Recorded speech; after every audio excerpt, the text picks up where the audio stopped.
Ovdje imamo jednu farar košnicu, ne toliko baš nešto ekstremno ni jaku, ali opet treba uzeti u obzir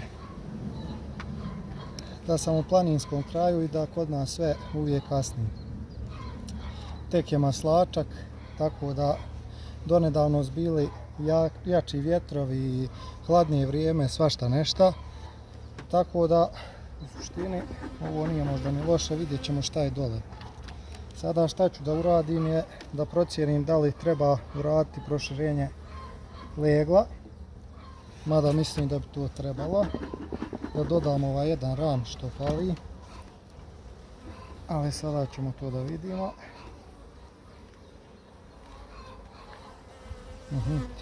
Pčele znači donose ovdje polen, nema ništa na njemu, prazan ram.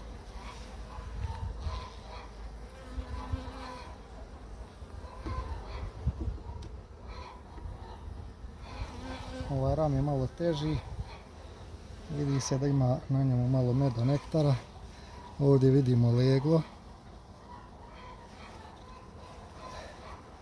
Ovdje također mlado leglo ili zatvoreno.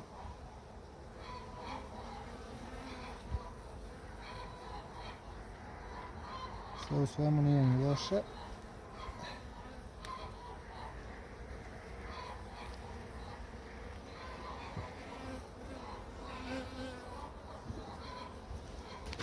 Malo da ih nadimim, da ih ne gnječim.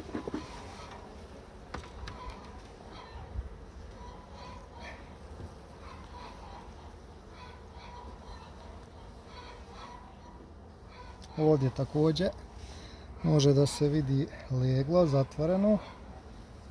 Pčele donose polen, ima mladog legla. Znači sve u košnici u najboljem redu.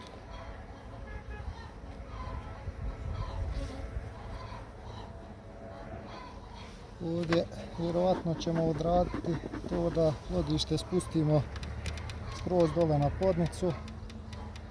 Ove druge nastavke ćemo da dignemo gore. Kad izađu ove pčele, da im ne bude tijesno.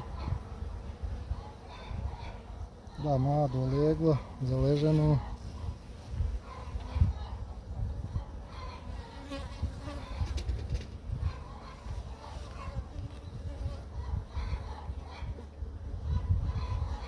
Da vidimo šta je na ovom ramu.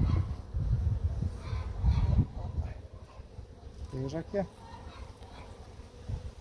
Dakle, nektar i med zatvoreni. Osjetim da je baš težak. Ima i polena. Tako da nije loše.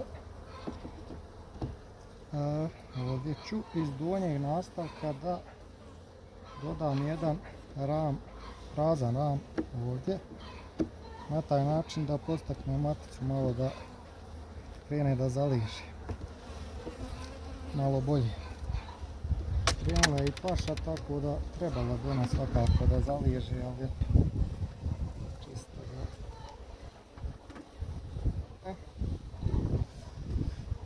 Ovdje. Ovo ću čak izbaciti.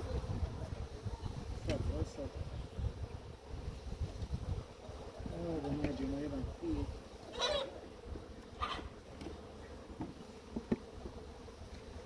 Evo, znači jedan veoma lijep ram sa djevčarskim saćem. Ona će to vrlo rado sada za lijegu. Ovdje dole isto moramo dodati jedan ram.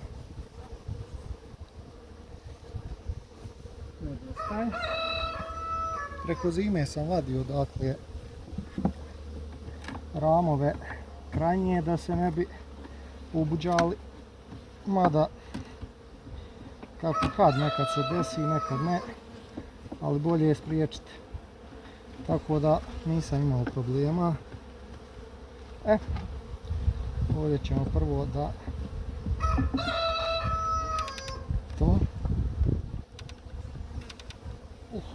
baš je tijesno. jer nije se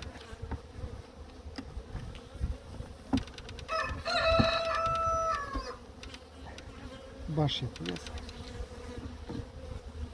Probat ćemo, mora da stane. Tako da moramo ga uglaviti. Inače, ovim parar košicama nekad imam osjećaj da je to teže ubaciti nego LR-ovi. Ne znam iz kog razloga, da li je drugi proizvođač ili šta već, ali baš teško.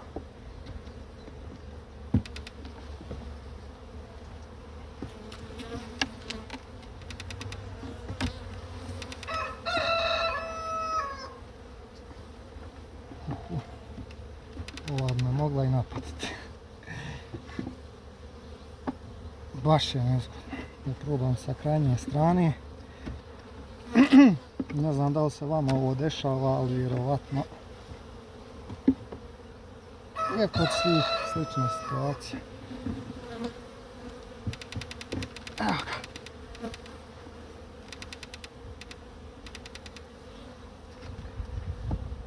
One su to valjda propolisale i sad je to baš nezgodno.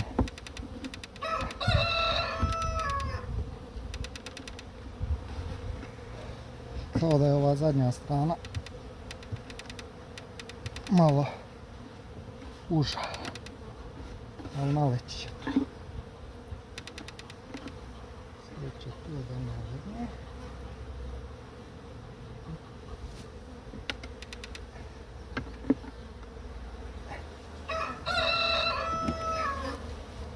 Još tamo vlačim na podnicu. Gledamo da ne gnječimo pčele koliko je to moguće.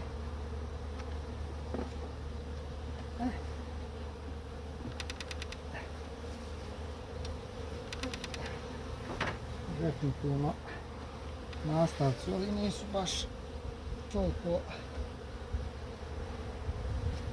u mjeru što bi se reklo. Ja prikupljam sve nove nastavke, ne slijedim na tome, ali džaba.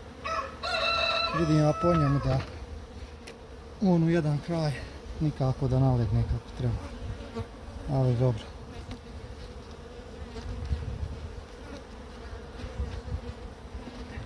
Ovdje šta ću također da odradim je da otvorim leto, trenutno je zimsko, a mi ćemo da odradimo rotaciju, da stavimo šire ljetno leto, tako da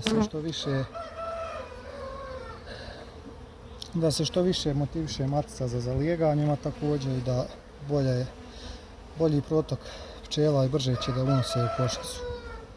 To bilo to za ovu košnicu. U narednom periodu vjerovatno ću ovdje da odradim dodavanje jednog nastavka, ali kad se ukaže potreba za tim, jer trenutno brojnost pčela nije na toliko velikom broju da bi se to odradilo. Uglavnom odradili smo što je do nas. Sad čekati da bude fino vrijeme i da bude unosa. To bi bilo to za ovu košnicu. Sljedeća će biti vjerovatno LR. Mi ćemo da pogledamo u nekom narednom snimku. Pozdrav i vidimo se.